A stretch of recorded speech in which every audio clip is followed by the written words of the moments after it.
అందరికి నమస్కారం. ఈరోజు రాష్ట్ర ప్రభుత్వం వరద బాధితులను ఆదుకోవడంలో పూర్తిగా విఫలమైపోయింది. ముఖ్యంగా రేవంత్ రెడ్డి గారు ఆయనే మున్సిపల్ శాఖ మంత్రిగా ఉంటూ ఎప్పుడైనా ప్రీ మాన్సూన్ ముందు నాలాలన్నీ కూడా క్లీన్ చేయాలి.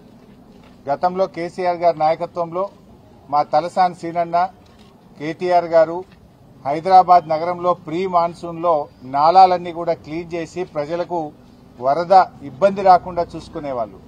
ఇవాళ రేవంత్ రెడ్డి స్వయంగా మున్సిపల్ శాఖ మంత్రిగా ఉంటూ ప్రీ మాన్సూన్ లో నాలాలు క్లీన్ చేయకపోవడం వల్ల ఇవాళ హైదరాబాద్ నగరంలో అనేక బస్తీలు వరద జలాలతో మునిగిపోయి ఇంట్లో ఉన్నటువంటి నిత్యావసర వస్తువులన్నీ కూడా కొట్టుకుపోయిన పరిస్థితి, అన్ని కూడా తడిసిపోయి తినడానికి కూడా ఇబ్బంది పడుతున్నటువంటి పరిస్థితి. అయినా ఇవాళ ముఖ్యమంత్రి గారు హైదరాబాద్ లో ఉన్నా, మున్సిపల్ మంత్రిగా ఆయనే ఉన్నా వరద బాధితులకు ఒక్క పైసా సాయం కూడా చేయలేదు. ఇవాళ హైదరాబాద్ నగరంలో దాదాపు 7-8 మంది నాలాల్లో కొట్టుకొని చనిపోయారు. ఇవాళ ఈ చనిపోవడానికి కారణం ఇది రేవంత్ రెడ్డి వైఫల్యము, ఈ ప్రభుత్వం యొక్క వైఫల్యం. వరద బాధితులకు కనీసం నిత్యావసర వస్తువులు కూడా ఇవ్వలేదు, కనీస సహాయం కూడా చేయనటువంటి పరిస్థితి. ఇవాళ మా తలసాని శ్రీనివాస్ యాదవ్ గారు దాదాపు 1500 మందికి ఇవాళ వివిధ బస్తీల్లో వరదతో ఇబ్బంది పడ్డ ప్రజలకు నిత్యావసర వస్తువులు అందించడం జరుగుతూ ఉంది. వెంగళరావు నగర్ గాని, గైడెన్ బాగ్ గాని, చుట్టాల బస్తీ గాని, కంచెబౌలి గాని, అదేవిధంగా కస్తూర్బా నగర్, నల్లగుట్ట, కరీం కాంపౌండ్, ధోబిఘాట్, ఇలా దాదాపు ఎన్నో బస్తీల్లో 1500 కుటుంబాలకు గౌరవనీయులు తలసాని శ్రీనివాస్ యాదవ్ గారు నిత్యావసర వస్తువులు అందించారు. ఇలా ప్రభుత్వం ఫెయిల్ అయింది, రేవంత్ రెడ్డి పట్టించుకోలేదు. కానీ తలసాని సీనన్న మాత్రం తన వంతు సాయంగా ఈ రోజు ఈ బస్తీ ప్రజల్ని తను ఆదుకోవడం జరుగుతూ ఉంది. ఎందుకు అసలు రేవంత్ రెడ్డి ఈరోజు మున్సిపల్ మంత్రిగా రాష్ట్రంలో ఎక్కడ చూసినా కూడా అన్ని బస్తీలన్నీ కూడా ఇలా మునిగిపోయినటువంటి పరిస్థితి, గుంతలమయమైపోయింది. చాలా చోట్ల కరెంట్ ఇబ్బంది జరిగింది, రోడ్లన్నీ కూడా పోయినాయి. ఆ గుంతలు బూడ్చే తెలివి లేదు కానీ 4th సిటీ గురించి మాత్రం ఏదో పోజులు కొడతా ఉన్నాడు. ఉన్న సిటీని పట్టించుకో, ముందు ఉన్న సిటీల్లో నాలాలు సాఫ్ చేయి, ఉన్న సిటీలో రోడ్లను బాగు చేయి. ఇది ఇడిచిపెట్టి కాంట్రాక్టర్ల కోసం 4th సిటీ అని 6 లైన్ రోడ్లు వేసుకుంటే చేరినాడు. ఇవాళ ప్రజల గురించి నువ్వు పట్టించుకున్న పాపాన పోలేదు. రేవంత్ రెడ్డి ఇవాళ పూర్తిగా బరి తెగించాడు. ఎవడన్నా బరి తెగించి బజార్లో నిలబడితే ఏమంటాం అని అట్లయిపోయింది రేవంత్ రెడ్డి పరిస్థితి. మొన్న మాట్లాడుతున్నాడు ఆయన, కండువాలు కప్పినంత మాత్రాన పార్టీ మారినట్టు కాదట. కండువాలు మరి ఎందుకు కప్పినాడు? కండువాలు కప్పితే పార్టీ మారలేదని మాట్లాడితే ఇంతకంటే బరి తెగింపు మాటలు ఉంటాయా? అంటే రేవంత్ రెడ్డి ఇవాళ నువ్వు ఏం మాట్లాడుతున్నావు? వాళ్లే మేము పార్టీ మారినాము, కండువా కప్పుకున్నామని వాళ్ళ ట్విట్టర్లో వాళ్లే పెట్టి, మీ పీసీసీ అధ్యక్షుడే 10 మంది కాంగ్రెస్ పార్టీలో చేర్చుకున్నా అని మహేష్ కుమార్ గౌడే చెప్పబట్టే, గాంధీ భవన్ లో మీటింగ్ జరిగితే మీ ఇన్ఛార్జ్ నేతృత్వంలో పార్టీ మారిన ఎమ్మెల్యేలు గాంధీ భవన్ లో వచ్చి మీటింగ్ లో పాల్గొండ్రి. పార్టీ మారిన ఎమ్మెల్యేలు Congress legislature party meeting, CLP meeting కు కూడా వాళ్ళు హాజరయ్యి, నువ్వు వాళ్ళని తీసుకుపోయి ఢిల్లీలో ఏఐసీసీ కార్యాలయంలో రాహుల్ గాంధీకి కూడా కల్పిస్తవి.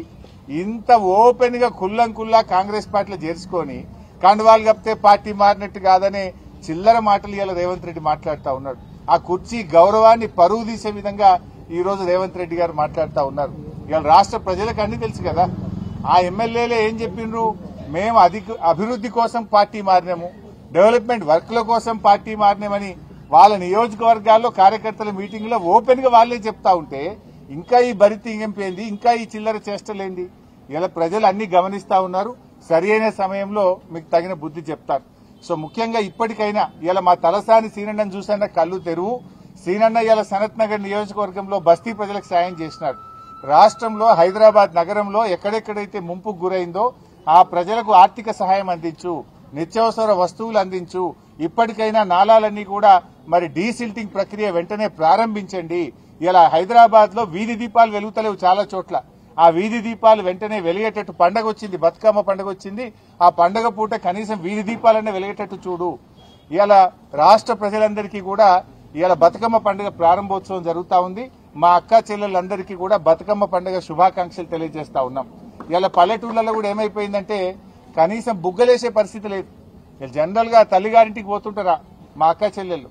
ఇలా గ్రామాల్లో కేసీఆర్ గారు ఉన్నప్పుడు మిషన్ కాకతీయలో చెరువులు బాగు చేసి బతుకమ్మ మెట్లు కట్టించాడు, బతుకమ్మ ఘాట్లు కట్టించాడు. పండుగను అద్భుతంగా జరుపుకోవడానికి ఫ్లడ్ లైట్లు వేసేవాళ్లు, రోడ్లు వేసేవాళ్లు, మొత్తం గడ్డి చెక్కించి అద్భుతమైనటువంటి సౌకర్యాలు ఉండేవి. కానీ ఇలా రేవంత్ రెడ్డి పాలనలో గ్రామాల్లో ₹1 లేదు. పంచాయతీ సెక్రటరీలు అప్పులపాలైపోయినారు. సర్పంచులు లేరు, ఎంపీటీసీలు లేరు. ఎలక్షన్లు పెట్టే ధైర్యం రేవంత్ రెడ్డికి లేదు. గ్రామ పంచాయతీల్లో నయా పైసా లేదు. కనీసం పండగ పూట కూడా కాలిపోయిన బుగ్గలేసే పరిస్థితి లేదు. పండగ పూట గ్రామాల్లో చెత్త ఎత్తే పరిస్థితిలో ట్రాక్టర్ల డీజిల్ దిక్కులేని పరిస్థితి.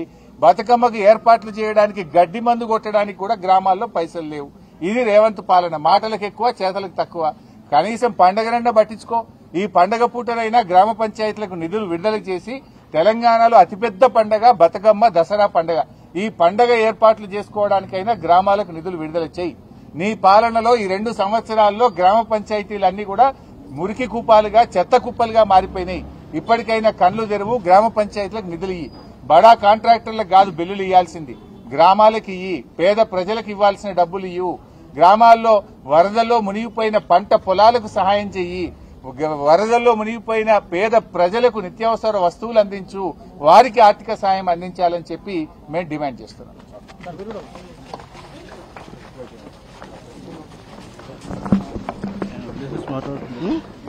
మాట్లాడు.